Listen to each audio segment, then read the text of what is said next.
A beleza não é uma qualidade inerente às coisas.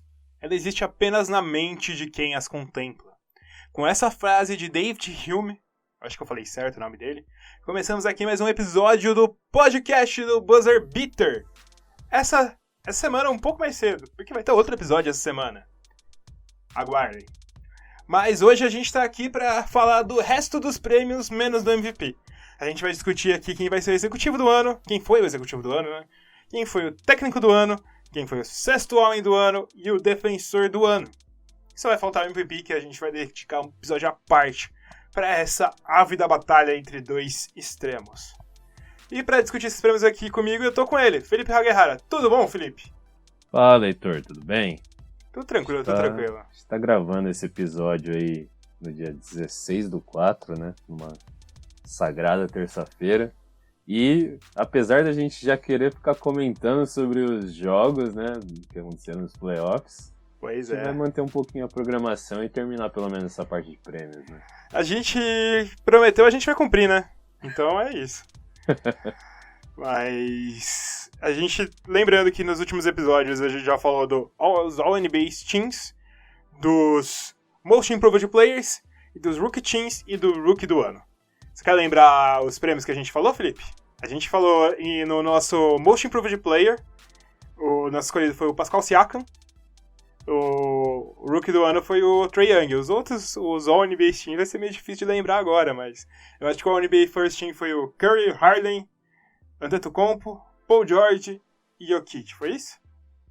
Pelo que eu me lembro é isso, só corrigindo, o nosso Rookie do Ano não foi Trae Young, né? Não foi Trae Young. Pensei que você não ia perceber, Felipe.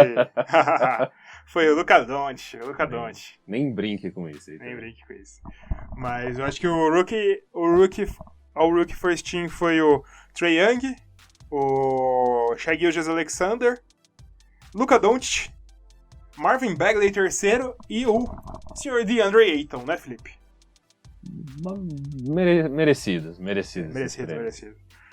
Mas hoje a gente vai falar de um prêmio que não é muito popular, é um cara que fica mais ali nos bastidores, assim, e é meio difícil da galera adorar, por mais que essa posição tenha muita adoração dos seus times, né?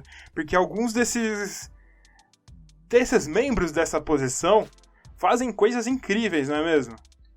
Com certeza. E, na verdade, eu acho que é até mais comum a gente ver ele sendo um pequeno objeto de ódio da torcida, né? Exatamente. A gente tá falando dos executivos, os General Managers. Quem vai ser o melhor executivo do ano? Esse foi um prêmio que a gente nem vai enrolar tanto, porque pra gente tem uma cara muito clara de quem é o General Manager desse ano. Isso. Lembrando que para considerar esse prêmio não é pensar só no time que terminou em primeiro lugar de uma conferência, mas sim no cara que, a partir do desempenho dele de negociação, de montagem de elenco, de tentar revirar, fazer algo diferente com a franquia para que ela consiga obter um sucesso durante a temporada, né? E como a gente falou que a gente teve muitos times que mais evoluíram, é meio difícil a gente definir tão claramente assim. Mas a gente tem um cara que, pelos movimentos dele, a gente definiu muito bem que ele se deu bem, né, Felipe? Isso, muito porque, né, o que a gente viu da temporada, por mais que o time não tenha melhorado o número de vitórias em relação à temporada anterior, acabou também numa posição mais baixa em relação à seed, só que a gente viu algo mais consistente, que foi trazer um cara principalmente um cara, né? Trazer um jogador que deu essa reviravolta e deu a cara pro time pra gente falar, pô, dá pra chegar na final dessa vez. Isso mesmo. Só pra lembrar dos últimos anos, o General Manager que ganhou no ano anterior foi o Daryl Morey, do Houston Rockets. Antes teve o Bob Myers, do Golden State Warriors. Antes teve o R.C. Buford, do San Antonio Spurs. Antes teve o Bob Myers também no Golden State Warriors. Antes teve também o R.C. Buford no San Antonio Spurs. E antes desses, em 2012 e 2013, foi o cara que a gente vai dar o segundo prêmio pra ele, que é o Masai Ujiri, do Toronto Raptors. Em 2012 e 2013, ele ganhou pelo Denver Nuggets, Felipe. Olha só. Aí não tem como negar que, assim, saber fazer negócio, ele sabe melhor que muita gente. A gente questiona os métodos dele, mas... Muita gente ficou chateado porque, pô, DeRozan era um ícone, principal ídolo da história da franquia. Só que a gente até teve nossas dúvidas pela variedade da troca, por ele estar investindo num cara que, entre aspas, estava machucado, né? A gente não sabe até hoje se ele estava machucado mesmo. Então. Mas foi um movimento que deu muito certo pro time, né? Deu uma outra dimensão. E não foi só esse movimento. A troca do Dwayne Casey, por mais absurdo que seja, o Coach of the Year do ano passado ser trocado pelo seu auxiliar, deu muito certo, né? Deu. Nick Nurse, no caso. Sim, o Masai Ujiri, eles não ficaram usando muito em trazer um treinador novo para colocar uma filosofia nova que poderia demorar para se adaptar e poderia nem dar certo. E no caso do Nick Nurse foi a sacada genial deles, né? Porque o Nick Nurse era um cara que já tinha uma bagagem pelo time, já tinha uma bagagem também pelo 901 lá da D-League. Então, o Masai Ujiri, por linhas tortas, né, por mais que a gente diga que ele não tem um coração, entrou no clube de Danny Ainge aí, mas ele fez certo, né, não tem como negar. E o Nick Nurse, o bom dele estar dentro, a ideia era que ele já sabia como melhorar e aonde tinha que melhorar nesse time. E isso que ajudou. E outro movimento também que é super interessante que ele fez foi no meio da temporada, né, Felipe? Que eles trouxeram o Marc Gasol pro time. O Marc Gasol eles trouxeram deixando pouca gente fora, né? Exatamente. E ele trocou, assim, eles já tinham uma certa figura bem bacana no Valanciunas, naquele elenco. E quando a gente achou que não poderia fazer nada muito melhor, né, para aquele pivô, né, já que já tinha jogadores fazendo bem a função, ele foi lá e arranjou um Marc Gasol, velho. Marc Gasol, que é um dos melhores pivôs da NBA. Bizarro. E a questão é, agora a gente tá vendo nos playoffs, dando só uma pinceladinha do que a gente vai falar em outros episódios, tem que ver se eles vão reverter isso nos playoffs, né? Não adianta só a gente falar que virtualmente a gente via mais possibilidade de chegar numa final e chegar no playoff e pipocar de novo, né? Pois é. Bom, a gente tem que citar outros caras. A gente separou 2 caras pra citar aqui como outras referências que chamaram a atenção da gente. Um é o Elton Brand, que ele assumiu a bucha que era o 76ers depois da demissão do Colangelo, que tem todo esquema por trás de contas falsas no Twitter. É um negócio, coisa de louco, que nem vale a pena a gente aprofundar, mas aqui a gente já falou no nosso canal, se quiser dar uma pesquisada aí. Mas o Elton Brand fez movimentos muito bons pra conseguir melhorar esse time do Sixers, né? Isso, o Sixers era um time que já tinha já estava encorpando, né? Os seus jovens já estavam desenvolvendo, a gente já estava enxergando o Embiid como um potencial MVP em situações ideais. Só que ele foi lá e conseguiu mais ainda, né? Você já achava que um Jimmy Butler já era um puta acontecimento, por mais que a gente pudesse contestar o encaixe, ele no meio ainda me arranja um Tobias Harris. Isso mesmo.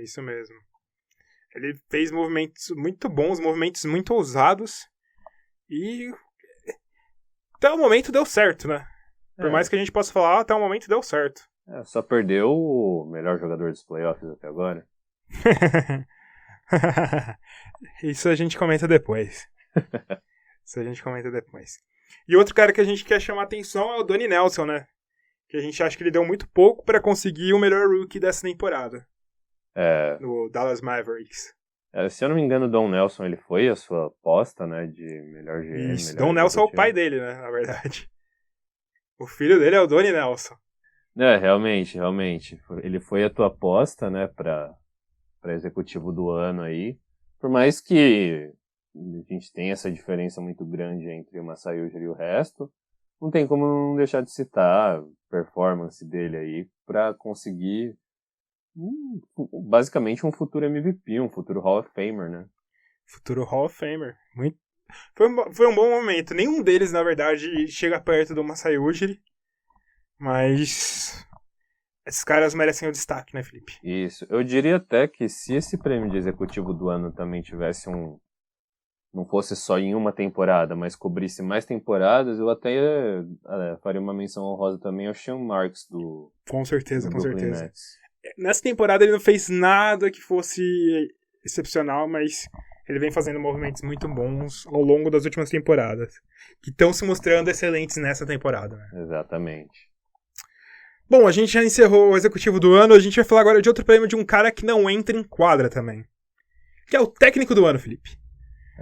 Diferente do executivo do ano, a gente vê mais impacto deles, né, na relação do jogo. São caras mais famosos. Isso, e também a gente já tem pelo menos uma relação mais de amor quando eles são adorados pela torcida. Né? Isso. Lembrar que nos últimos anos quem ganhou foi o Dwayne Casey, o Mike D'Antoni, que foi em 2016 e 2017, e o Steve Kerr em 2015 e 2016. A gente selecionou aqui 3 nomes como os 3 finalistas. Antes de a gente falar qual vai ser o nosso escolhido, ou o meu escolhido, ou do Felipe, que podem até variar, mas a gente vai falar que são Mike Budenholzer, que já ganhou uma vez em 2014 e 2015, o Mike Maloney, que não ganhou, não tem nem como ele ter ganho, e o Doc Rivers, que já foi eleito técnico do ano também, o Doc Rivers. Já foi eleito... Nossa, o Doc Rivers já foi eleito técnico do ano em 1999 e 2000, Felipe. Pelo Orlando Magic. Dessa eu não esperava. Faz pouquinho tempo, né? Então. Doc Rivers que já foi objeto de minha incrível ódio. E agora é objeto de adoração, né, Felipe? O bem que faz você tirar uma certa carga de funções de um cara, né? Mas são 3 nomes competentes aí, que mostraram muita coisa na temporada. E, assim, eu acho que desses daí, o que representa a maior surpresa, né, em relação ao que conseguiu no decorrer de 2018-19, foi o Doc Rivers, por causa dos desfalques que o Clippers foi tendo. Sim. Conseguiu chegar muito longe com o que ele tinha, né? O Mike Budenholzer, que conseguiu transformar um time que era time de 6º colocado, de conferência, lá pra baixo, um time que briga, conseguia ir pros playoffs com até uma certa facilidade, mas nunca nem brigava por mano de quadra direito, no primeiro colocado no melhor time da NBA, né? Não tem como tirar ele de fora. Não, facilmente. E o Mike Malone, que, querendo ou não, o Denver saiu de um time lá de ponto baixo de tabela, de disputa de 8ª seed, pra um esquema em volta do Jokic, em que ele conseguiu chegar no 2º lugar de conferência, né? A gente tem basicamente essa disputa. Um time que a galera não esperava nada e conseguiu os playoffs. Um time que a galera esperava, mas não esperava tanto e conseguiu uma 2ª colocação na conferência. E um time que a galera esperava um pouco mais, mas conseguiu ser o melhor time da NBA. Acho que os 3 conseguiram melhorar os times e conseguiram ir além das expectativas para esses times, né, Felipe? Isso, e assim, na nossa opinião, eles são o top 3, né? A gente até vai fazer algumas menções depois, mas também eu acho que esses 3 aí foram o que representaram o maior sucesso para os seus times na temporada. E os que mais se destacam do pelotão de baixo, né? Eu vou falar já a minha escolha. Pra mim, é o Mike Budenholzer, que ele conseguiu montar o time mais letal dessa NBA, o melhor ataque dessa NBA, uma defesa muito boa, conseguiu fazer o Giannis Antetokounmpo virar um candidato a vários prêmios nessa temporada. Eu não vou falar quais prêmios, porque a gente ainda vai revelar quais outros prêmios a gente tem aqui pra frente. Mas conseguiu recuperar a carreira de outros caras, conseguiu transformar a carreira de outros. Eu vou com o Mike Budenholzer, Felipe. Por mais que o meu ladinho torcedor queira escolher o Malone, eu vou também de Budenholzer, por esse negócio de ele arrumar a casa, né, fazer o Bucks evoluir em uma velocidade muito grande. eu acho que não é, e também não é só montar, não foi só montar um time em volta do Giannis, não. Ele fez o time jogar de maneira muito consistente, jogar de maneira, como que eu posso dizer, dia a dia o time mostrava ser competente para manter o topo de tabela. E a gente evidencia o Giannis, obviamente, por vários motivos que a gente ainda vai citar, mas a gente também pode falar do como ele conseguiu fazer vários outros jogadores transitarem, né? Por exemplo, tipo, você vê um Brook Lopes, que nunca foi um chutador e na mão dele virou um baita chutador. Brook Bledsoe, que recuperou a carreira dele completamente. Outros jogadores que evoluíram muito, o Malcolm Brogdon evoluiu muito essa temporada. E é tudo um esquema para favorecer a melhor característica de cada um desses jogadores, né? Isso, exatamente. E tipo, a montagem de elenco em si, a gente não pode colocar nele, né? A gente tem que falar da gestão executiva do Bucks. Mas trabalhar com esses nomes, fazer isso tudo funcionar, foi a competência do Budenholzer. E, assim, merecidamente, cara, pra mim ele foi o treinador do ano. Vale citar outros caras que quase entraram na nossa seleção, que são o Nick Nurse, que fez um trabalho muito bom, a gente já citou ele quando estava falando do executivo do ano. O Greg Popovich, que Greg Popovich todo ano vai estar no mínimo uma menção honrosa. É difícil tirar o Greg Popovich de fora. Kenny Atkinson, que está fazendo um trabalho excelente com esse time do Brooklyn Nets, que está aí brigando perpassar os playoffs por conta dele. E o Nate McMillan, que por mais que a gente não goste do estilo do Nate McMillan, nunca tenha gostado, ele vem fazendo uma temporada muito boa pelo time do Indiana Pacers, sem o Victor Oladipo. Brigou até o fim pelo mando de quadra, perdeu lá no fim, mas mesmo assim, grande trabalho deles, né? Isso. Especialmente eu sempre nutri uma pequena raiva do Nate McMillan, porque pra mim não fazia sentido ele continuar tanto tempo como head coach na NBA, sendo que ele nunca obteve tantos resultados expressivos. Agora faz. Mas agora ele tá justificando, não tem o que fazer. Exatamente. É isso, mais um prêmio então. Mike Budenholzer do Milwaukee Bucks acaba de ganhar o prêmio do Buzzer Beater de técnico do ano. Agora a gente vai para outro prêmio que na verdade também começa fora da quadra, mas ao decorrer da partida entra, que é o prêmio de melhor sexto homem. Que eu acho que esse ano não tem nem muita disputa, como não teve no ano passado, mas a gente vai falar aqui o que a gente precisa falar. Porque, ó, só lembrando dos últimos sexto homens. O último sexto homem foi o Lou Williams, que foi pela segunda vez, o Eric Gordon, Jamal Crawford, o Lou Williams, que tinha sido de novo, Jamal Crawford de novo, J.R. Smith, o Knicks, e o James Harden e o Lamar Odom. E antes o Jamal Crawford. A gente tá vendo que tá tendo uma década de pouca mudança, né, Felipe? Isso é porque alguns jogadores, no decorrer de suas carreiras, né, eles aceitaram esse papel porque eles perceberam que seu sexto homem não quer dizer que ele não vai ter tempo de jogo, não quer dizer que ele não vai receber um salário condizente com a produção dele. E a gente deve muito a isso ao papel que o Manu Ginobili cumpriu de sexto homem na NBA, né? Isso, o Manu Ginobili sempre foi considerado segundo ou terceiro jogador do Big Trio do San Antonio Spurs, saindo um sexto homem, né? Exatamente. E aí a gente vê cada vez mais ainda que o Ginobili, muitas vezes, durante a temporada, ele não tinha uma minutagem tão grande quanto alguns desses caras têm, né? Hoje a gente vê sextos homens jogando mais do que titulares. Exatamente. Bom, Felipe, por incrível que pareça, a gente selecionou 2 do mesmo time e 1 de outro time. Porque, na teoria, não tem como ter 2 sextos homens no mesmo time, né, Felipe? Isso. Lou Williams, do Clippers, Montrezl Harrell, do Clippers, e Domantas Sabonis, do Indiana Pacers. A gente falou que a gente ia citar ele mais pra frente, né?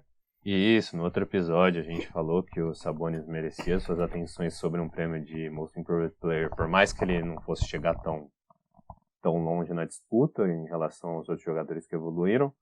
Mas, e esse fator aí dos dois do mesmo time, antes que falem que é clubismo, eu concordo com esses nomes, porque ficou muito evidente o papel deles pro Clippers conseguir chegar onde chegou, a quase 50 vitórias com um time virtualmente muito limitado. Né? São os dois principais jogadores da equipe, dá pra cravar isso. É meio difícil, durante boa parte da temporada, até metade da temporada, era difícil pra conseguir ver certinho qual dos dois era o mais importante pra esse time do Clippers. Mas depois da metade da temporada não deu nem outra, né, Felipe? Isso, e eu acho que se existisse um prêmio de melhor sétimo homem, um levaria o de sexto, o outro levaria o de sétimo. Eu acho que até nas brincadeiras de 1º de abril, algum desses portais de fã do Clippers, ele fez uma brincadeira falando, a NBA vai inaugurar um prêmio de sétimo homem e esse jogador vai ganhar. Sim. Bom, o nosso vencedor do prêmio de sexto homem desse ano é o senhor Lou Williams, novamente ganhando o tricampeonato, igualando o Jamal Crawford, que também tem 3, e os dois com o maior número de prêmios, né? E a gente pode dizer que tem tudo pro Lou Williams continuar brigando nos próximos anos, né? Com certeza, a produção de pontos dele não tá diminuindo. Ele tem 32 anos, ele ainda tem, pelo menos mais uns 2 anos com os times podendo dar uma bastante minutagem para ele. E não dá para ignorar, né? Segunda temporada seguida fazendo 20 pontos aí de média, saindo do banco, é muita coisa. E sendo decisivo, né? Não é só aquilo que a gente consegue medir pelos minutos, pelos números. Muitas pessoas dizem que o Lou Williams é um falso sexto nove. Estão virando futebol aqui. Falso sexto homem. Mas é que o Doc Rivers parece que entendeu a melhor forma. Eu acho que esse é um dos grandes méritos do Doc Rivers. A melhor forma de você conseguir olhar o seu banco e montar times para conseguir vencer os seus adversários utilizando o banco. Porque hoje, se a gente fosse definir um franchise player pro Los Angeles Clippers, é o Lou Williams. Ele é o principal jogador do time, ele é o jogador mais decisivo, só que ele sai do banco. E isso meio que ferra um pouco a cabeça da gente, né? Isso é um negócio interessante aqui.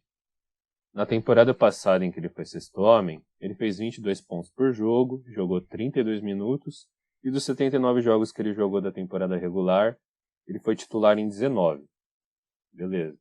Nessa temporada, ele jogou 75 jogos, foi titular em apenas um, ele jogando 26,6 minutos, e ele conseguiu 20 pontos. Ou seja, a eficiência dele, ponto por minuto, aumentou. Ele está mais decisivo, ele está sendo mais importante, mais consistente para o time. As médias dele também, as porcentagens de conversão estão aumentando.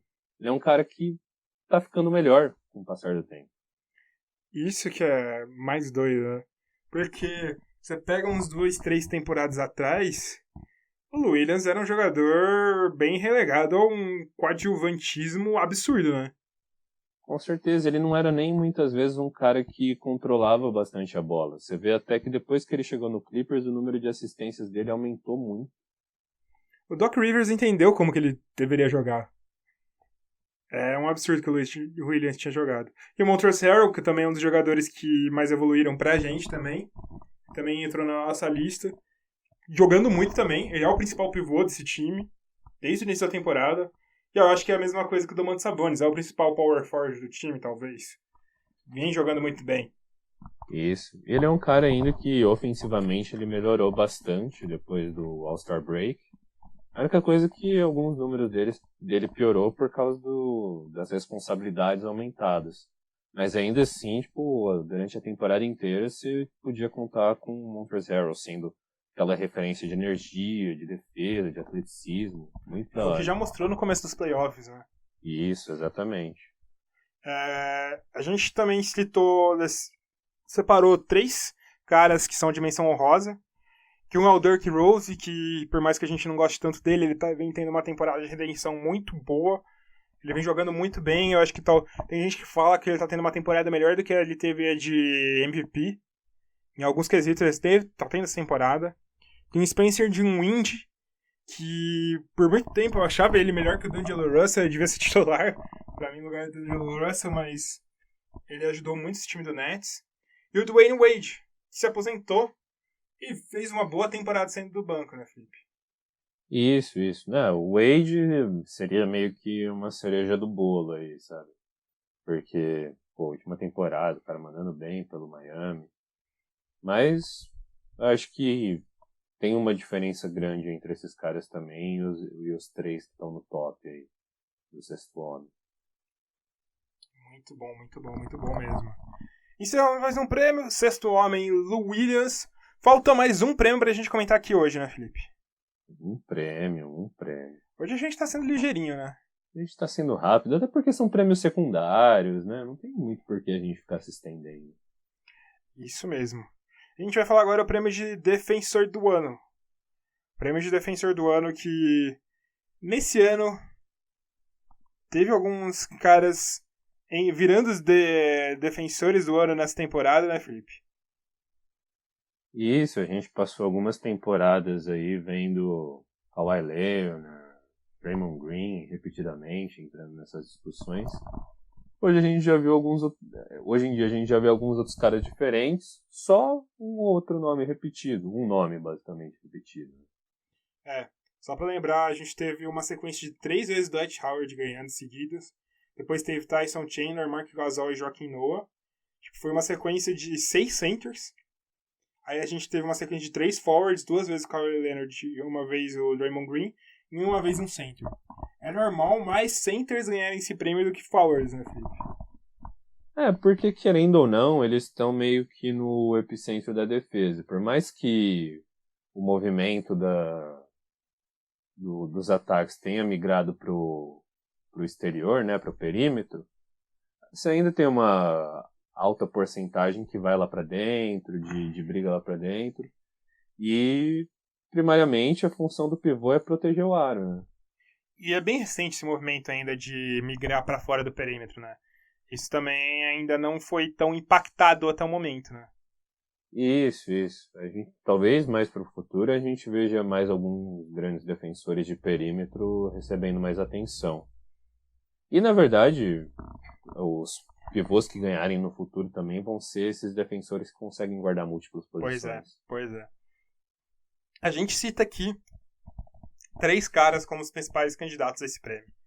Giannis Antetokounmpo, do Milwaukee Bucks, Paul George, do Oklahoma City Thunder, e Rudy Gobert, do Utah Jazz. E aí, Felipe? O que você tem pra falar deles? Giannis aí, como a gente já falou, a gente ia citar ele depois, e não tem como, né? O cara é basicamente uma máquina em qualquer setor da quadra. A única coisa que ele não faz ainda com consistência é arremessar. Ainda. Se Deus permitir, ele não vai aprender mais do que isso, porque é muito injusto. É injusto. Mas, porra, no ataque, na defesa, tudo, sabe?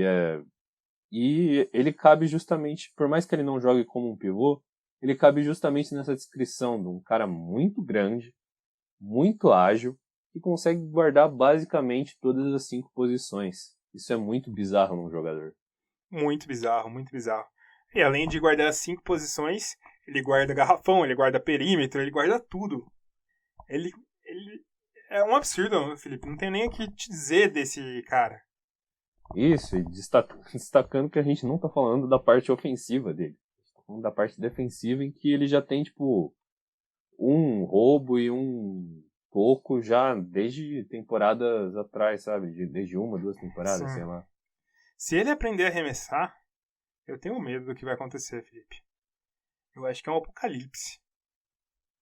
Se ele aprender a arremessar, eu vou lá no 2K e abaixo o arremesso dele todo pra 0 pra deixar o jogo divertido, sabe? Exatamente. Mas o Giannis, ele, por muito tempo, ele mal esteve nessa briga. E quem esteve nessa briga em primeiro colocado por muito tempo, de longe, foi o Paul George, né? Com certeza. O George é um caso também legal, peculiar, porque ele ficou por muito tempo nesse topo aí da briga de defensor do ano, e durante muito tempo também se manteve na briga para ficar lá pelo menos no top 3, top 5 dos prêmios de MVP, né? E a gente até citou ele, de certa forma, como os jogadores que mais evoluíram, né? E isso, um dos jogadores que mais evoluíram, a gente deu também a nossa homenagem para colocar ele no primeiro time ideal, sabe? Ele fez uma temporada monstra, ele tá fazendo a melhor temporada da carreira dele e não é uma carreira tão apagada, sabe? Ele é um monstro. E eu acho que assim, o impacto dele no OKC, tanto ofensivamente quanto defensivamente, é enorme, gigante. É muito doido o que ele vem fazendo. Muito doido mesmo, porque tipo, se não fosse esse fim de temporada dele, que foi um pouco abaixo, eu acho que eu já colocava aqui, ó. Paul George é o defensor do ano. Existe essa dúvida nesse momento porque ele teve essa queda. Mas sensacional, sensacional. A prova da importância dele pro time é que no momento da queda dele, o OKC começou a perder, né? Exato, exato. Por mais que o próprio Westbrook tenha melhorado nesse momento, eles... Como posso falar? Eles tinham... Eles tiveram essa queda e acabaram perdendo muitos jogos. Quase, se não tivesse tão longe, se não tivesse tido essa gordura, eles poderiam até ter ficado fora dos playoffs em algum momento, né, Felipe? Isso, eles caíram o quê? Pra sexto colocado, né? E eles estavam lá na briga por terceiro, quarto lugar. Muito tempo eles ficaram em oitavo. Então, é difícil. Mas ele tá aí nessa briga ainda. O terceiro cara que vai completar é um cara que já ganhou o prêmio. Não é o Kawhi Leonard. Não é o Draymond Green. Não é o Dwight Howard, nem o Joaquim Noah, nem o Mark Gasol, nem o Tyson Chandler. É o Rudy Gobert. Se o Tyson Chandler tivesse nessa lista, desligava meu computador agora, Heitor. Mas, cara, o Rudy Gobert é o exemplo de ser seguido por um pivô. Cara, ele é, assim, ele não tem todas aquelas ferramentas que os pivôs estrelas que a gente vê na NBA hoje tem, como um Anthony Davis, como um Joel Embiid, até como um Jokic, né, na parte ofensiva. Mas ele é um cara que faz a função dele com primor. Ele é basicamente um dos caras que melhor fazem a função mais tradicional de pivô e também a parte adaptada para o basquete mais moderno. Ele consegue ser ainda um bom defensor de perímetro, né? Isso, e no garrafão ele impera, né? Ele é um cara muito longo, ele é um cara que tem o tempo de bola. E isso porque a gente tá falando só da parte de defensor do ano, porque taticamente também ele é muito importante, ele é um cara muito inteligente fazendo corta-luz. Muito bom. É um dos motivos de que o Donovan Mitchell consegue pontuar tanto assim, né? Exatamente. Ele é também a figura lá do rebote, então... E quando ele acertou na temporada foi quando o Utah acertou. Acho que você tem que lembrar no início da temporada que o Utah tava muito mal, muito mal. Ah. A gente pensou até que esse time do Utah era fogo de palha, que não ia dar certo. Mas, graças a Deus, a gente tava errado, porque a dupla Rudy Gobert e Donovan Mitchell é uma dupla muito legal, né? Pô, demais. E a gente também nutre um carinho pelo Gobert, porque ele é parceiro do Raulzinho, né? Deve ser um dos motivos que o Raulzinho continua lá, brincadeira. Mas o Gobert fez uma puta temporada, mais uma temporada com mais de 2 tocos aí de média. Pô. Acho que... E se moscar também nas próximas temporadas, ele vai se manter na disputa do prêmio. Vai ser uma disputa meio parecida com o Draymond Green e Kawhi Leonard que foi nos últimos anos, eu acho. Eu acho que é isso.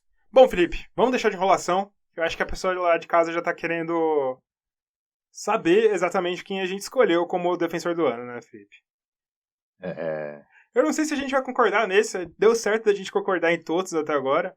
Mas o meu defensor do ano é Giannis Antetokounmpo, Felipe. Você tem razão, a gente discorda, Heitor.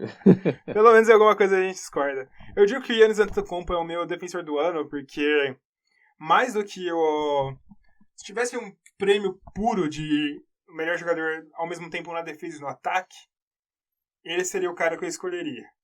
Mas ele também, pra mim, ele vem mantendo com a regularidade desde o início da temporada com essa defesa. Ele é o pilar defensivo desse time do Milwaukee Bucks, que tem uma defesa muito boa e uma defesa sólida e que vem levando muito tempo. Além dos números absurdos e de todo o impacto que ele tem, tanto defensivo quanto ofensivamente. Por isso que eu acho que se tivessem dois MVPs, um MVP defensivo e um MVP ofensivo, já antecipando outro episódio aqui. O MVP ofensivo é o James Harden, o defensivo é o Antetokounmpo pra mim. Então, eu vou já colocando o Gobert de fora da corrida, né? Porque eu acho que o começo de uma temporada ele tem bastante impacto na gente. Então, quando a gente vê um time demorar um pouquinho para engatar e um jogador demorar um pouquinho para engatar, a gente acaba meio que tirando ele um pouco da disputa. É um pouco semelhante ao que aconteceu com o Trae Young. Mas minha escolha é o Paul George, mais pelo tempo de evidência, mais pelo tempo que ele estava configurado como o melhor defensor da NBA até um certo momento.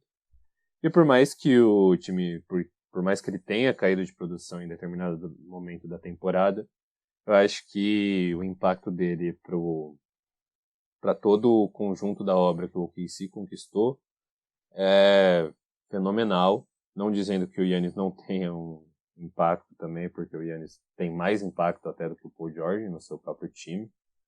Mas eu acredito que o Paul George, cara, eu não conseguiria passar essa temporada sem dar um prêmio individual para ele, sabe? Por mais que ele tenha dado um All-NBA First Team, eu acho que o Paul George merece um reconhecimento pela evolução dele. É justo. Pra mim, esse final de temporada acabou influenciando muito pra mim, pra dar ou não um prêmio individual pro Paul George. E eu acho que o Giannis merece mais essa coroação. Porque eu não sei se ele vai receber o prêmio de MVP ou não. Porque ele ainda tem um prêmio pra ele disputar aqui. O Paul George também, né? Pode ser que ele receba o prêmio de MVP. Você já tá antecipando que o Paul George não é MVP da temporada? Vai que os nossos ouvintes acham que o Paul George é MVP. Se eles acharem que o Paul George foi MVP da temporada, eu quero muito saber o que eles estão usando pra saber onde eu posso comprar, né? Se eu vou precisar de receita. A gente não faz apologia a drogas ilícitas aqui, tá? Só relembrando. Mas pra mim, eu coloco o Giannis por isso. Porque eu acho que o Giannis manteve esse nível de excelência a temporada inteira. Eu acho que é isso. Então, eu acredito que o Giannis tem um impacto defensivo muito grande, mas eu não chamaria de excelência, sabe? Eu acho que ele foi consistente. Eu não acho que ele foi excelente durante a temporada inteira. Olha só, tomara que o Giannis não esteja ouvindo isso, hein? Brincadeira. Vem, mano. Tenho medo não. Só pra lembrar alguns dos status desses jogadores. Giannis tá com 1.3 roubos de bola e 1.5 tocos. E eu tô aqui nos playoffs ainda, peraí. Depois eu vejo isso, mas o Paul George por muito tempo foi um dos melhores roubadores de bola também. E a gente sabe também que nesse caso status individuais não contam tanto assim. A gente tem que pensar muito mais em impacto, em outras coisas. E obviamente esses três estariam no All Defensive Team, que a gente não montou porque a gente achou que não tinha capacidade de montar esses All Defensive Teams pra vocês. Isso, mas esses jogadores já tiveram seleções de All Defensive Teams antes, né? Paul George 3 vezes e o Giannis uma em 16-17. Os outros três caras que a gente selecionou como menção honrosa são o Miles Turner, que é o líder de tocos da NBA. Joel Embiid, que por muito tempo foi muito bem nessa... Ele se manteve. Eu acho que ele chega num status parecido com o Giannis Antetokounmpo, só que no nível abaixo. O impacto dele, porque eu acho que o Giannis impacta em mais lugares do que o Joel Embiid. E se o Joel Embiid também tem um elenco em volta dele que consegue captar mais ações do que o elenco do Milwaukee. E o Marcus Smart também, que ele foi um dos pilares defensivos do Boston Celtics, mas um pouco abaixo desses outros. Encerramos os nossos prêmios, Felipe. Só falta MVP, né? Só falta o MVP. Só o mais importante. Que isso vai sair na semana que vem. Lembrando todos vocês. Já fiquem ligados. Lembrando, executivo do ano, Masai Ujiri. Técnico do ano, Mike Budenholzer. Sexto homem, Lou Williams. E defensor do ano, eu, Giannis. E o Felipe foi de Paul George. Acabamos, Felipe. Olha só. Chegou naquele momento, Felipe. Você tem que mandar uma mensagem pra quem tá ouvindo pra ter um um dia muito mais feliz agora. Não sei que dia que ele tá ouvindo, né? Verdade. Heitor, isso mesmo. Cara, é sempre bom pegar esses ganchos aí desses filósofos que abrem o nosso programa, porque eles sempre têm algo interessante a compartilhar. Obviamente nem tudo é verdade, porque a verdade é sempre condicionada aí, né? A verdade é algo que depende muito do tempo, depende do lugar. Mas falando sobre a questão da beleza, a gente costuma prestar muita atenção nessa parte, nas aparências exteriores, né? E não dizendo que isso não deva ser uma influência, lógico que cada um se sente atraído por alguma coisa externa, mas fazer com que isso não se torne o nosso foco da admiração, né? A gente tende a admirar muito a casca, sendo que muitas vezes um frasco muito bonito pode conter um perfume extremamente fedido, né? Então, o que eu digo aí, brevemente, é para vocês prestarem mais atenção, gastarem mais tempo exercitando a conversa, exercitando o relacionamento, o conhecimento com as outras pessoas, ou até com os produtos que você vê que têm aparências muito bonitas, mas que ocasionalmente podem acabar sendo terríveis por dentro. Belas palavras, Felipe. Belas palavras, como sempre. E aqui a gente encerra mais um episódio do Buzzer Beater. Espero que você tenha curtido. Se você gostou, dá um sinal de positivo, dá o coraçãozinho, dá qualquer colocação que possa dar pra gente no agregador que você está ouvindo, no player que está ouvindo. Lembrando, vai lá no iTunes, no Apple Podcast, dá 5 estrelinhas pra gente, comenta. E assina o nosso podcast, qualquer agregador que você esteja ouvindo.